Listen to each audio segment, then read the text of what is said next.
Welcome to BookTales, where I review books for the Chaos Library.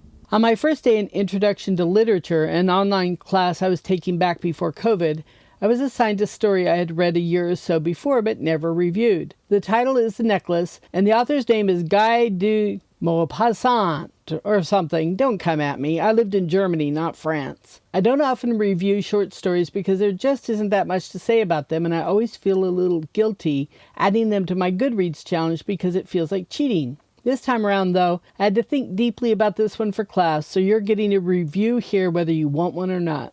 The character in this story is an idiot. Let's just get that out there. She is born into poverty, but she isn't really poor. She just isn't wealthy. She has a maid, for heaven's sake. However, she dreams of diamonds and silks and thinks she's made for better things. When her poor husband comes home with an invitation to a fancy party, she throws a tantrum and insists on a new dress. He unselfishly gives her everything he has saved for his own pleasure so she can have the dress. Then she frets because she won't have any nice jewels to wear. He suggests she borrows some from her rich friend, and she does, and they go to the party, and she's the belle of the ball. After the party, however, she realizes she's lost the necklace. Instead of coming clean to her friend, she has her husband mortgage his life and soul to buy a replacement. They spend the next 10 years of life in ruinous debt and real poverty. I had no sympathy for the woman in this story. I thought she was shallow, frivolous, and ridiculous. On the other hand, my heart went out to her poor husband who didn't deserve the ruin his wife brought on him, and yet he never complains or abandons her. This is one of those stories where you are screaming at the characters to just talk out their problems instead of ruining their lives with desperate acts. It's a good story, and I can see why it's a classic, but I also think it's a bit heavy-handed. The theme, as far as I can tell, by the way, is that life is too short to waste on material goods, and you should be satisfied with what you've got and not go chasing after riches.